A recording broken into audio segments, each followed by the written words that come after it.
INA Podcast.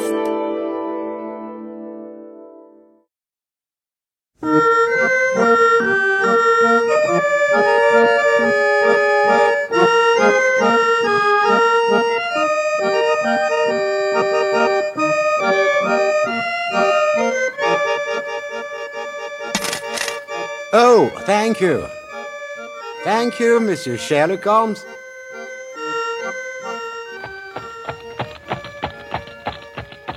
La radiodiffusion-télévision française vous présente Les Enquêtes de Sherlock Holmes, une production de Maurice Renaud réalisée par Abderrys Kerr d'après l'œuvre de Sir Arthur Conan Doyle.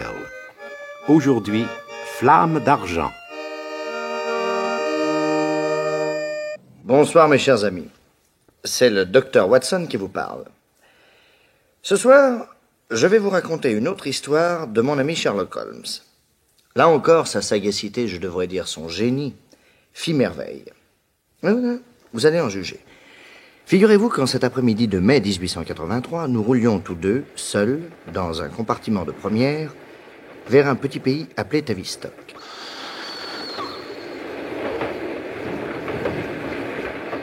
J'observais Sherlock Holmes. Enveloppé dans un carrick écossais, il avait étendu son long corps maigre sur la banquette capitonnée, et son profil aigu était encore accentué par une casquette qui lui recouvrait presque les oreilles. Tout en fumant son éternelle pipe de tabac noir, il lisait des journaux.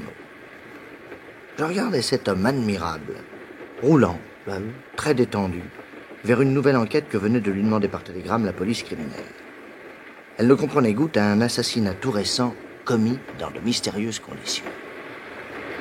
Quel galimatias. Alors, dans vos journaux, on parle beaucoup de flammes d'argent ? Oui, et avec un luxe de détails certainement inexact, comme d'habitude. Que pensez-vous de cette affaire ?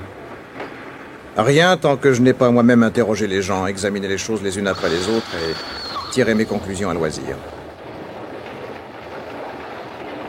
Le soleil commençait à baisser quand le train s'arrêta à la petite gare de Tavistock. Deux personnes nous attendaient.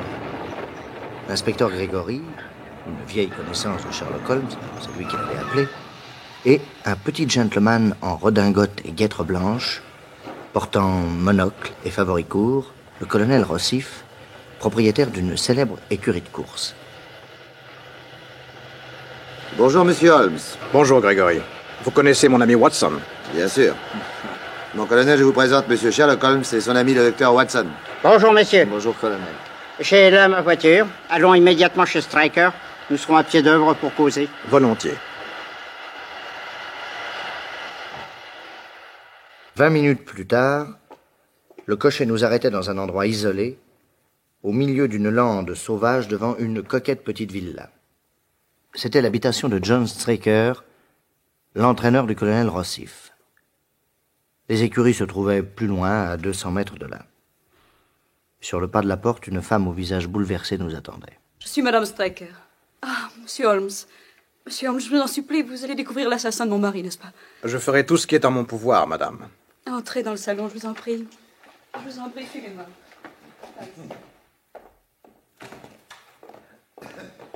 Asseyez-vous, messieurs.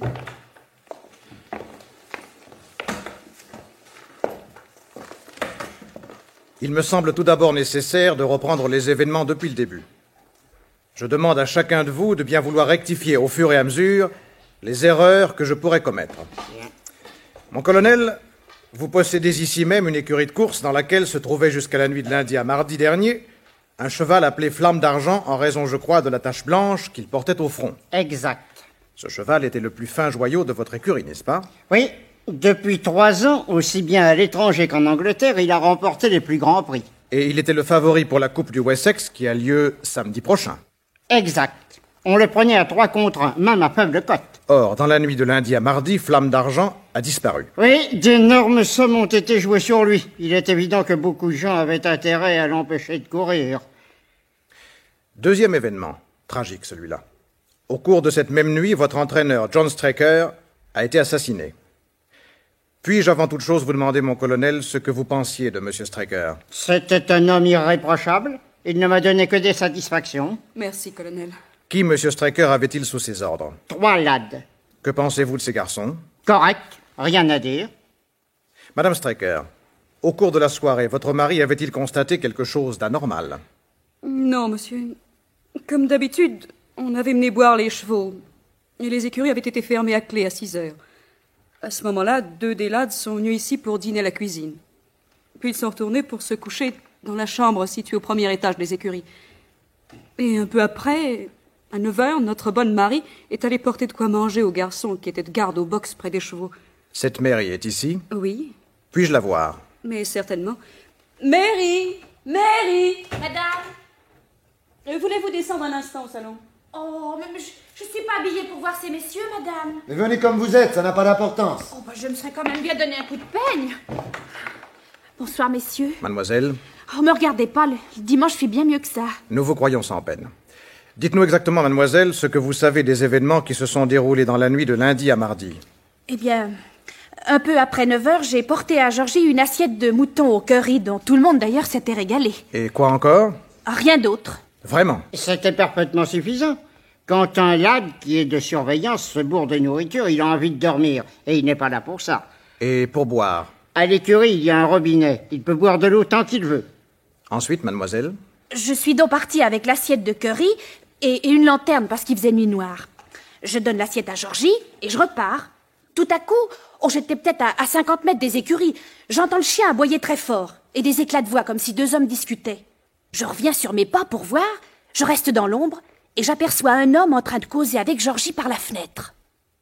Qu'est-ce que vous me voulez? Te parler d'une affaire qui pourrait te rapporter beaucoup d'argent. Allez-vous-en. Écoute-moi, vous avez ici 2 chevaux qui vont courir dans la coupe du Wessex. Oui, tout le monde le sait. Flamme d'Argent et Bayard. Oui, et puis après? Voilà 10 livres, passe-moi le bon tuyau. C'est vrai que sur 1000 mètres, Bayard pourrait en rendre 100 à Flamme d'Argent et que vous avez mis tout le paquet sur Bayard? Non, mais pour qui me prenez-vous? Et le secret professionnel? Allez, foutez-moi le camp! Écoute donc. Oh, attendez-moi! Je vais vous lâcher mon chien aux fesses! Alors Georgie est sortie de l'autre côté de l'écurie pour détacher le chien. Et puis pendant ce temps-là, l'homme s'est penché par la fenêtre à l'intérieur de la maison. Pourquoi faire? Ça, j'ai pas pu voir. Et puis il est parti en courant. Quand Georgie est arrivé avec le chien, il était loin. J'ai été tout de suite raconter ça à Monsieur Straker, vous pensez? Et qu'a fait Monsieur Straker? Mon mari a voulu courir jusqu'aux écuries, mais je l'ai persuadé qu'il ne ferait rien de plus que Georgie. Alors il s'est couché, décidé à aller voir là-bas si tout était en ordre. L'incident l'avait beaucoup frappé, et il demeurait très inquiet au sujet des chevaux. Il s'est habillé, et il est parti. À 6 heures du matin, il n'était pas encore rentré. J'étais tellement inquiète que j'ai appelé Mary, et nous avons été aux écuries. Nous trouvons la porte ouverte et Georgie en train de dormir profondément, recroquevillé sur sa chaise. Impossible de le réveiller. On avait dû lui faire absorber une drogue. Et les 2 autres garçons? Ils étaient au premier étage en train de faire leur toilette, ne se doutant de rien. Je les ai appelés. Ils m'ont dit que la veille au soir, à 9 heures, ils avaient été réveillés par les aboiements du chien. Mais ils s'étaient endormis, ils n'avaient plus rien entendu jusqu'à 5h30. C'est à cette heure-là qu'ils se lèvent d'habitude. Nous avons remarqué que Flamme d'Argent n'était plus dans son box. Et nous nous sommes mis à la recherche de mon mari. À 400 mètres de là, j'ai trouvé son imperméable qui ballottait sur un buisson et... Au fond d'une dépression de terrain formant une sorte de cuvette, nous avons découvert son cadavre. Voilà. J'ai appelé l'inspecteur Grégory. Oui, j'ai procédé tout de suite aux premiers éléments d'enquête et j'ai constaté qu'une arme lourde avait fracassé la tempe gauche de M. Straker.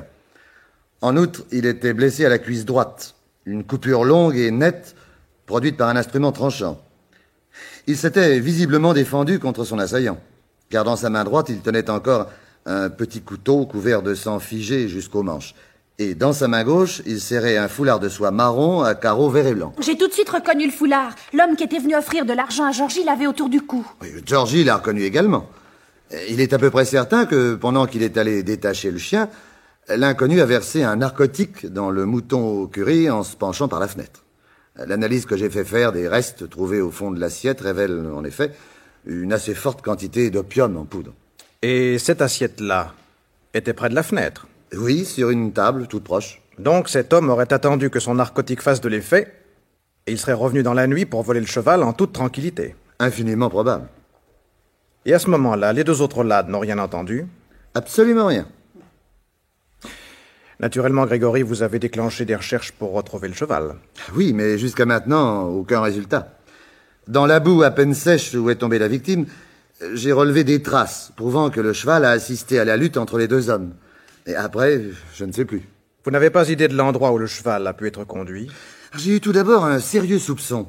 À 2 kilomètres d'ici, il y a les écuries de Lord Backwater. Et ces écuries ont mis tout leur espoir sur leur cheval Sunlight, qui est en 2e cote. L'entraîneur est un nommé Brown. Et je me suis laissé dire qu'il a engagé personnellement de gros paris sur Sunlight. Il est donc un des premiers intéressés à ne pas voir Flamme d'Argent prendre le départ. Vous êtes allé voir ce Brown? Oui, il m'a très mal reçu. Je l'ai cependant forcé à me faire visiter les box. Pas de Flamme d'Argent. J'ai lu dans les journaux que vous aviez arrêté un certain Charles Simpson. Oui, il est assez connu dans le pays. Et d'après son signalement, je n'ai pas eu de mal à le retrouver. Toutes les apparences sont contre lui. Et je l'ai mis sous les verrous. Cependant, j'ai cru bien faire en vous l'amenant aujourd'hui, pensant que vous voudriez interroger. Voyons-le tout de suite. Gardien, faites entrer Simpson.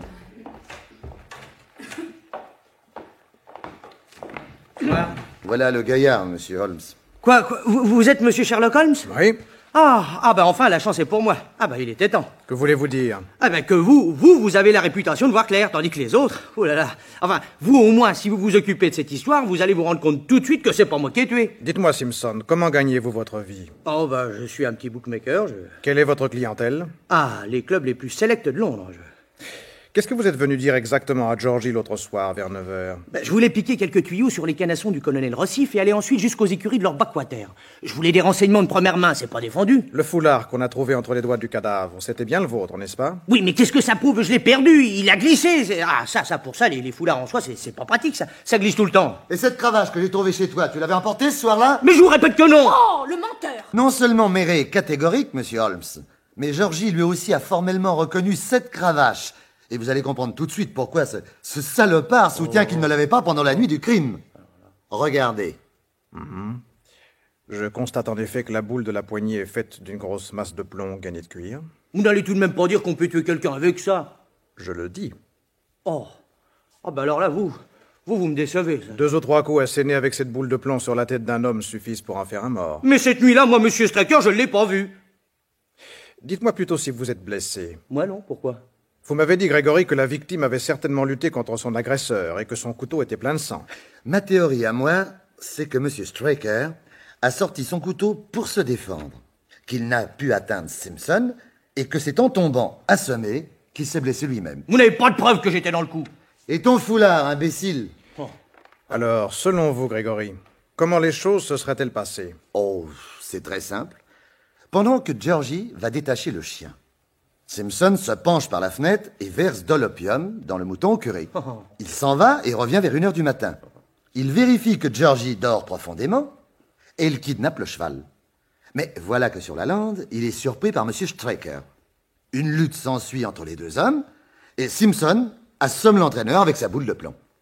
Et le cheval?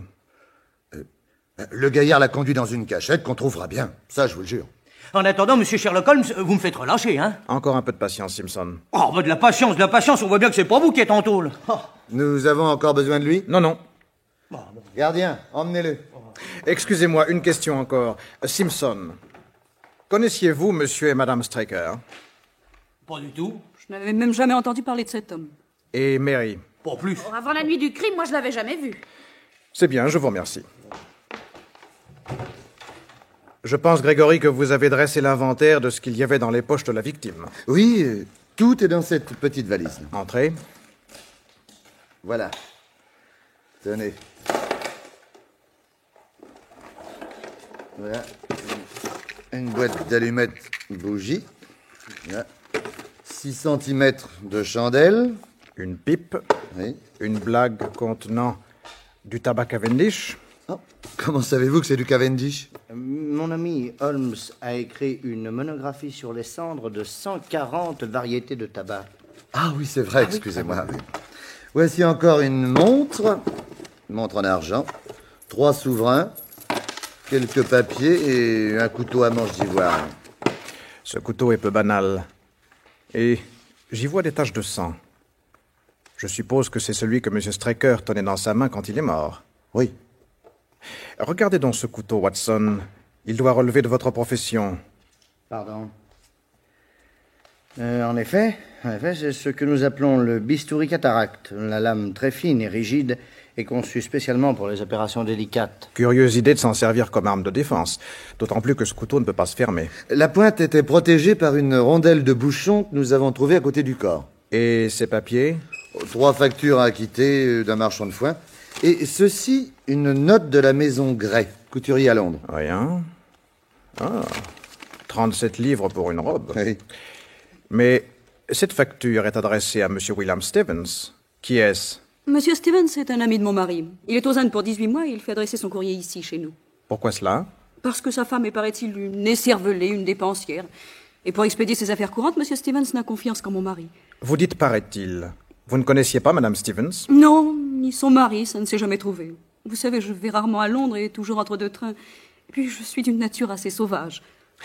J'aimerais me rendre maintenant à l'endroit où l'on a découvert le corps de M. Straker. Le colonel et moi, nous allons vous accompagner. Nous emporterons ce sac dans lequel j'ai mis l'une des bottes que portait M. Straker au moment où il a été tué. Et j'y ai ajouté une chaussure de Simpson et un vieux fer à cheval qui a appartenu à Flamme d'Argent. Parfait.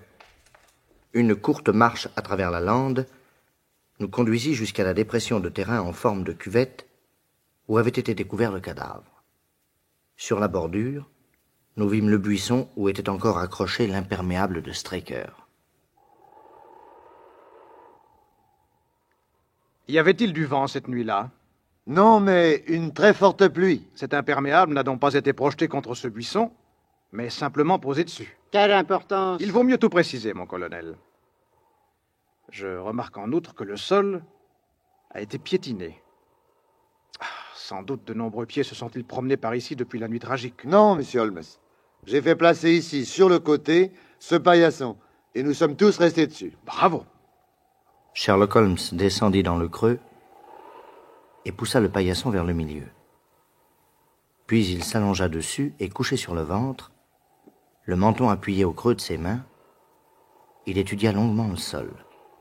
Soudain, il gratta légèrement la terre avec son ongle et saisit délicatement un minuscule objet.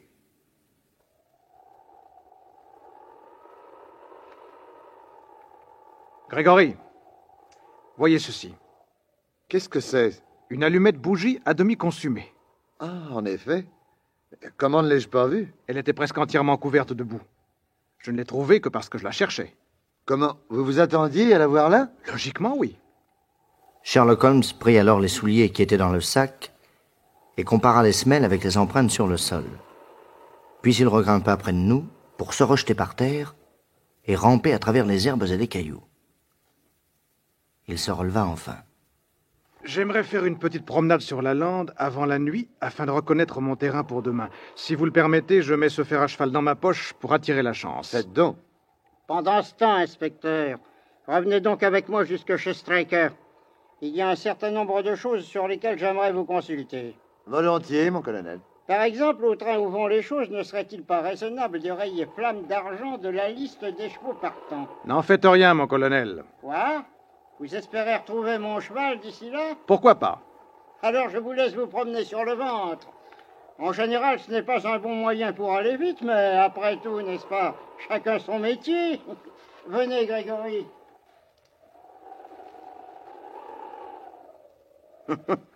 Ah, quelle vieille culotte de peau. Si nous imaginions, Watson, qu'au lieu d'avoir été conduit dans une mystérieuse cachette, ce cheval s'est tout simplement enfui. Où serait-il allé? Le cheval, vous le savez, a l'instinct grégaire. Abandonné à lui-même, il aurait couru à son écurie ou à un autre endroit où il y a des chevaux. Vous pensez aux écuries de Lord Backwater, qui sont pas loin d'ici? Mais Grégory les a visités et n'a rien trouvé. C'est tout de même dans cette direction que nous avons intérêt à examiner le sol, croyez-moi. Ah, eh ben alors, allons. Nous fîmes plus de 300 mètres et je m'arrêtai découragé. Alors, Watson, vous êtes fatigué? Non, mais par ici, le sol est dur comme de la pierre. Nous ne trouverons aucune trace. Vous n'avez pas remarqué qu'il y a des dépressions de terrain et qu'au fond de ces cuvettes, le sol est demeuré assez mou? Tenez! Qu'est-ce que je vous disais? Venez voir! Ce sont des marques de fer à cheval. Et ce sont celles de Flamme d'Argent. Regardez, le fer que j'avais dans ma poche s'y adapte exactement. 50 mètres plus loin, au creux d'une autre cuvette, il y avait encore des marques du passage de la bête et, 150 mètres plus loin encore, d'autres marques étaient visibles. Là, Sherlock Holmes se jeta à plat ventre avec un grognement de satisfaction. Regardez, Watson. Ici, à côté des empreintes du cheval, que voyez-vous? Des marques faites par des chaussures d'homme? Oui. Des chaussures à bout légèrement carrées. Voyez-vous, jusqu'alors, le cheval était seul. Et c'est ici qu'un inconnu a surgi, et regardez le sens de ses semelles et des fers du cheval, il l'a emmené par la bride en direction des écuries Backwater. 15 minutes plus tard, après avoir suivi les traces de l'homme et du cheval, nous arrivions en effet à la chaussée bitumée qui menait aux écuries de Lord Backwater. Un agréable gentleman nous interpella. Hé, là-bas! Qu'est-ce que vous voulez? Qui êtes-vous? Monsieur, je n'ai pas l'habitude qu'on me parle sur ce ton. Je vous demande qui vous êtes. Et vous-même, qui êtes-vous? Silas Brown, l'entraîneur de Lord Backwater. Je vais vous le faire savoir tout de suite, moi, ça va pas être long. Enchanté de vous voir, Monsieur Brown. Je suis Sherlock Holmes. Sherlock Holmes. Ah, c'est vous, ce détective dont les journaux nous rabattent les oreilles et qui se mêle toujours de ce qu'il ne regarde pas. Je ne viens que lorsqu'on m'appelle, Monsieur Brown.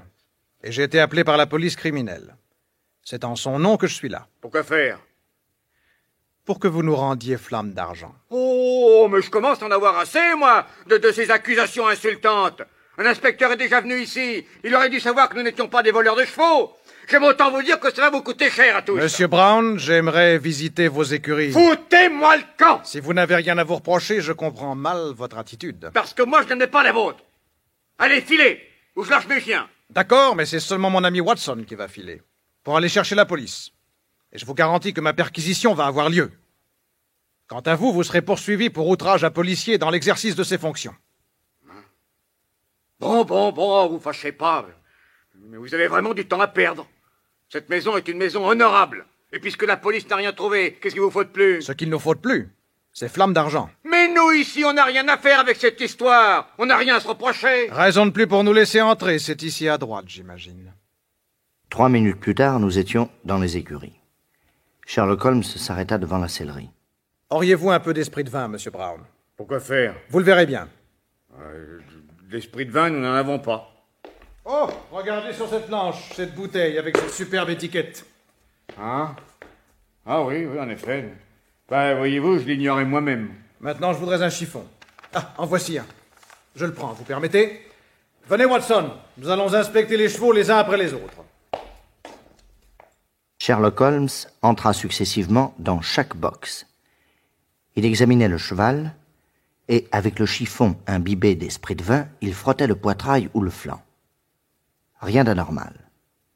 Soudain, dans le 8e box, nous vîmes qu'en frottant, les poils bruns de la bête devenaient blancs.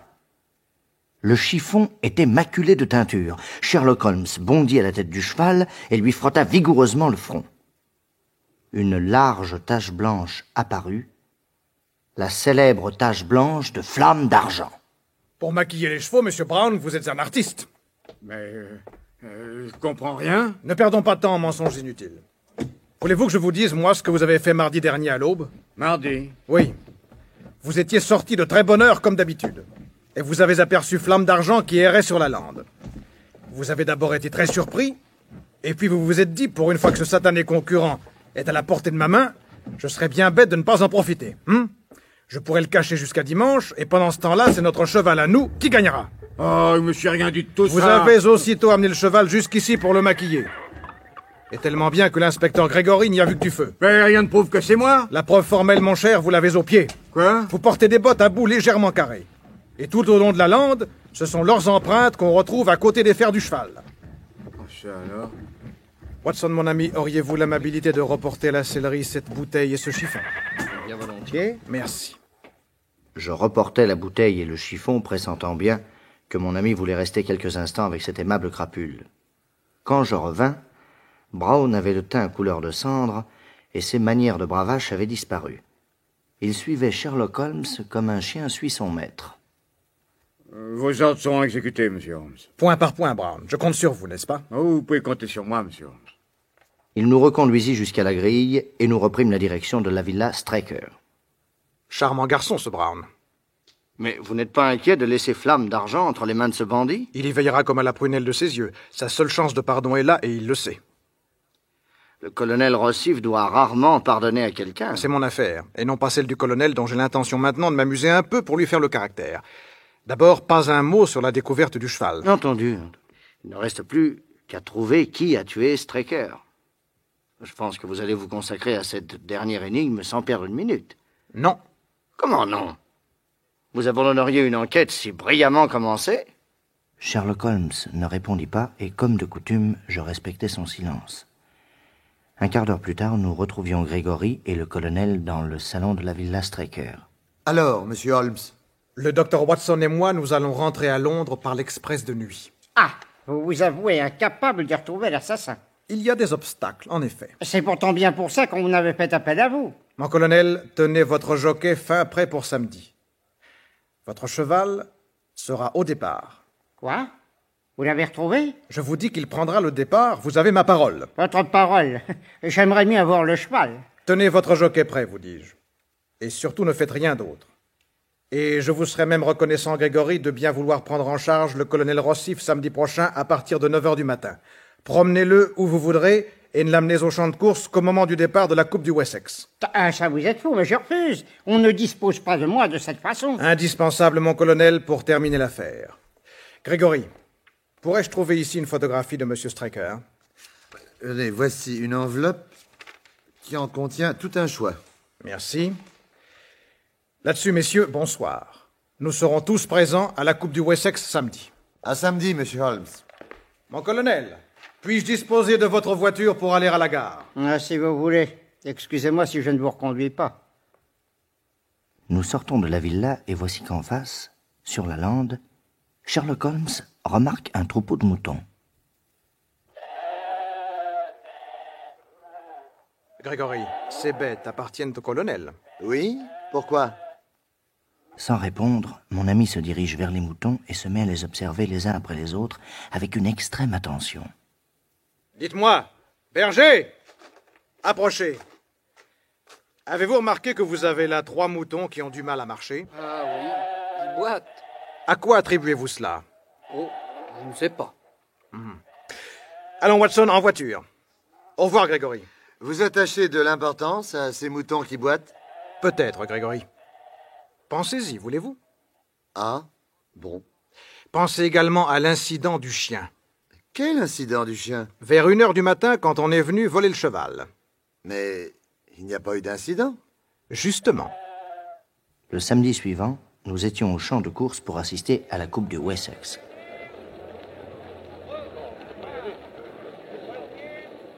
Bonjour, monsieur Holmes.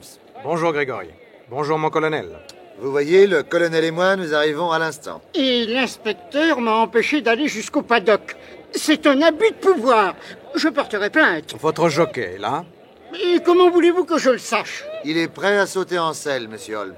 Un de mes agents vient de me le confirmer. Et mon cheval? Nous avons les 6 partants. Comment les 6 partants? Mes couleurs n'ont pas défilé. En effet, 5 seulement ont défilé. Mais tenez, voici Flamme d'Argent qui s'avance. Mais ce n'est pas mon cheval. Cet animal n'a pas un poil blanc sur le corps. Mais qu'est-ce que vous avez fait, monsieur Holmes? Laissez-moi regarder le départ et prenez vos jumelles. Oh, je suis déshonoré. Les voilà partis. Ils abordent le virage.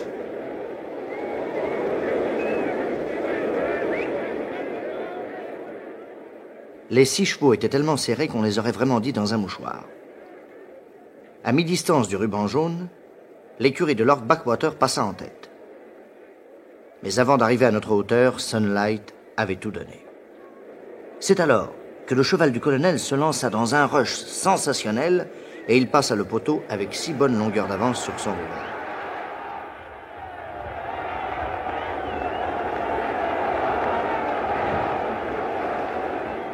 Oh, j'ai tout de même gagné. J'ai tout de même gagné. Mais je n'y comprends rien. Venez, messieurs. Allons tous les 4 féliciter le vainqueur. Dans l'enclos du pesage, le colonel se trouva en présence du cheval. Il ne vous restera plus, mon colonel, qu'à lui faire laver la tête et les jambes à l'esprit de vin et vous retrouverez intact votre Flamme d'Argent. Oh, vous me coupez le souffle. Mais pourquoi ce maquillage? Pour éviter qu'on ne nous le vole une fois de plus. Mais enfin, expliquez-moi. Oh, c'est vrai qu'il est en parfait état. Monsieur Holmes, j'ai mis en doute votre talent, pardonnez-moi. Aucune importance, mon colonel. Et même si vous voulez bien, profitons de ce que nous sommes tous là pour démasquer l'assassin de Monsieur Straker. Quoi? Vous l'avez identifié? Oui. Et où est-il? Devant moi. Si c'est une plaisanterie, Monsieur Holmes, je la prends pour une insulte. Vous osez dire que je suis l'assassin de ce pauvre Straker? Vous êtes devant moi, mon colonel. Monsieur Holmes. Mais vous oubliez que tout ce qui est derrière vous est également devant moi. Voulez-vous dire qui se tient immédiatement derrière vous? Flamme d'argent. Eh bien, messieurs, l'assassin de Monsieur Straker, c'est Flamme d'argent. Quoi? Qu'est-ce que vous dites, C'est monsieur? incroyable. Oui, c'est lui l'assassin de son propre entraîneur. Mais il a droit aux circonstances atténuantes, car il était en état de légitime défense. Enfin, que voulez-vous dire? Expliquez-vous. Sherlock Holmes nous entraîna vers le buffet, et là, assis dans un coin isolé, il expliqua. Je me suis rendu compte tout d'abord que dans les charges retenues contre Simpson, il n'y avait pas l'ombre d'une preuve. Puis je me suis dit ceci. L'opium a un goût perceptible. S'il avait été mélangé à un plat ordinaire, Georgie l'aurait immédiatement détecté. Par contre, le mouton au curry est un plat idéal pour dissimuler un goût inhabituel. Ce n'est donc pas par hasard qu'on a servi à Georgie un tel plat, et d'autre part, Simpson ne connaît ni les Straker ni Mary. Ce n'est donc pas lui qui a pu leur donner l'idée de faire du mouton au curry. Très juste. Les seuls qui ont pu choisir ce plat sont Monsieur et Madame Straker. Plus exactement, Madame Straker a suivi les conseils de son mari. Je n'en reviens pas. Second point. Quand Simpson est venu aux écuries un peu après 9 heures, le chien a aboyé suffisamment fort pour réveiller les deux lads qui dormaient au premier étage. Or, si c'était Simpson qui était revenu à 1 heure du matin, le chien aurait aboyé de la même façon. Pourquoi ne l'a-t-il pas fait? Parce qu'un chien n'aboie pas quand il voit son maître. Et c'est la preuve que c'est Straker qui a fait sortir le cheval au milieu de la nuit. Exactement. Mais pourquoi Straker aurait-il fait sortir le cheval à 1 heure du matin? Dans un but malhonnête, mon colonel. Sinon, il n'aurait pas drogué son propre lad. Car bien entendu, c'est lui qui a versé la poudre d'opium dans l'assiette destinée à Georgie. Étant chez lui, c'était l'enfance de l'art. Enfin, pourquoi? Pourquoi?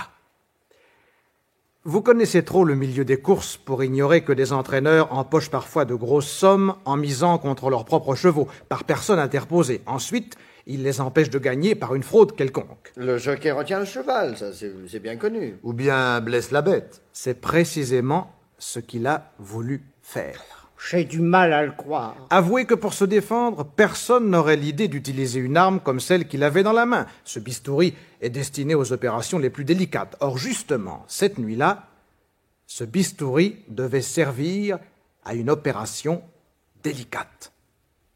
Vous savez, mon colonel, qu'il est possible de pratiquer une légère entaille sur les tendons du jarret d'un cheval et de la pratiquer sous-cutanée de façon qu'elle soit parfaitement invisible. Exact. Un cheval traité de cette façon se met à boiter et l'on pense qu'il s'agit d'un rhumatisme ou d'un peu de surentraînement. Straker sort donc le cheval pour le mener au milieu de la lande, car il sait qu'un animal aussi vif que Flamme d'argent réveillerait les lads par ses ruades et ses hennissements. Voilà pourquoi il avait emporté de la chandelle. Il avait également dans sa poche quelque chose qui m'a révélé les mobiles de son acte. Quoi donc?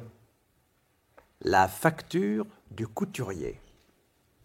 Cette histoire d'un ami parti pour les Indes et demandant à Straker de régler des dépenses de sa femme me semblait exiger une sérieuse vérification. Je suis rentré à Londres, et quand j'ai montré au couturier la photographie de Straker, il a reconnu sans hésiter celui qui se disait le mari de Madame Stevens. En fait, Straker avait une vie double. Il possédait un petit appartement à Londres où il avait installé une charmante jeune femme qu'on appelait Madame Stevens. Elle lui coûtait fort cher, et quand Straker s'est trouvé devant des dépenses qu'il ne pouvait plus régler, il n'a pas hésité. Il a parié gros sur Sunlight, appartenant à Lord Backwater, et il a décidé d'empêcher Flamme d'argent de gagner. Alors, il mène le cheval dans un creux de terrain. Pourquoi un creux? Pour que de loin on n'aperçoive pas sa lumière. Il a déjà ramassé le foulard de Simpson, qu'il avait effectivement perdu.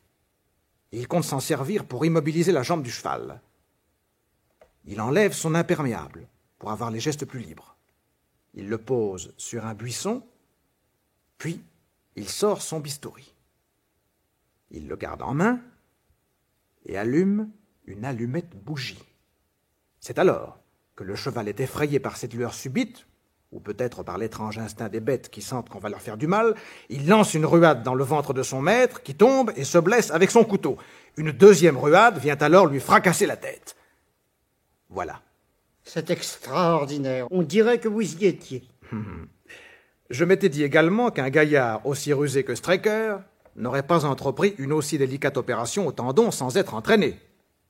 Sur quoi avait-il pu se faire la main? Sur les moutons, parbleu. Eh oui. J'ai suivi mon instinct et je n'ai pas été déçu. Comment vous remercier, monsieur Holmes? Oui, vous nous avez tout dit, cher monsieur, sauf une chose. Laquelle? Où était le cheval? Ah, c'est vrai, excusez-moi. Eh bien, figurez-vous qu'il s'était tout simplement sauvé et qu'il a été recueilli par un artiste peintre. Un artiste peintre? Oui, un animalier qui a beaucoup de talent pour peindre les chevaux. Oh, il faudra que j'aille le remercier. Oh, non. Non, surtout, n'en faites rien. Pourquoi? C'est un sauvage qui a horreur des visites.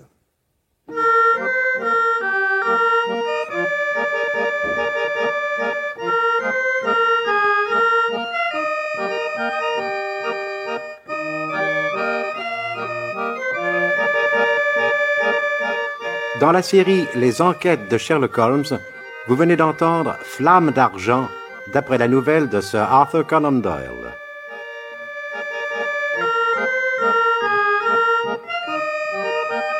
C'est une production de Maurice Renaud, réalisée par Abder Isker.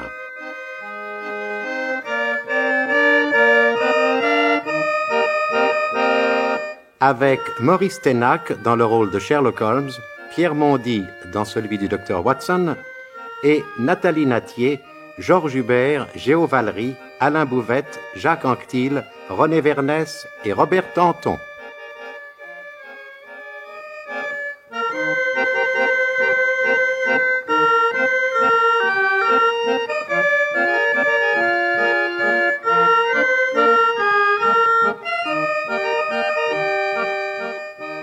La prochaine enquête de Sherlock Holmes, que vous entendrez lundi prochain à 21h20 sur cette même chaîne, est intitulée « La Ligue des rouquins ».